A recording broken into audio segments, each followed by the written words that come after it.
Hi friends, బెండకాయలతో మనం ఫంక్షన్లలో చేస్తారు కదా ఫ్రై, శనగపిండి వేసి అది మనం రైస్ కానీ సాంబార్లో కానీ సైడ్ డిష్కి చాలా బాగుంటుంది.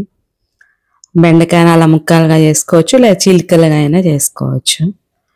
కొంచెం జింజర్ గార్లిక్ పేస్టు, సాల్ట్, కారం, పచ్చి కొంచెం గుప్పెడు పల్లీలు, కరేపాకు, ఒక 2 స్పూన్లు శనగపిండి, జింజర్ గార్లిక్ పేస్ట్, ఉప్పు వేసేసి కొంచెం జీరా పొడి కూడా వేసుకొని, అస్సలు వాటర్ వేయకండి. వాటర్ వేస్తే ముద్దలాగా వస్తుంది, అప్పుడు ముక్కకి శనగపిండి పట్టదు, సపరేట్ అవుతుంది. అందుకని వాటర్ వేయద్దు. బాగా కొంచెం 4 స్పూన్ల శనగపిండి వేసుకొని బాగా ఇలా స్మాష్ చేయండి. ఒక 2 మినిట్స్ 3 మినిట్స్ తర్వాత బాగా నూనె ఫ్రై చేసుకొని డీప్ ఫ్రై చేసుకోవడమే అండి. చాలా బాగుంటుంది, టేస్ట్ కూడా ఉంటుంది.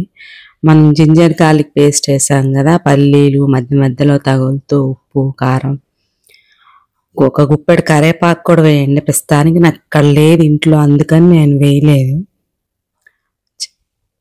మీకు ఎలా ఉన్నాయి నా వీడియోస్ అన్నీ? నెక్స్ట్ నేను ఒక తాటికాయలు చూపించాను కదండి, మా ఫ్రెండ్ ఇచ్చిందని చెప్పి, దాన్ని కాల్చి తిన్నామండి. చాలా బాగుంది టేస్ట్. అది కూడా నెక్స్ట్ వీడియోలో వస్తుంది, చూడండి.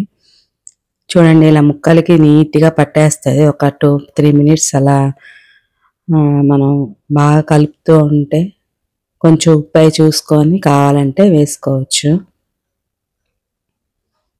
ఇవ్వండి,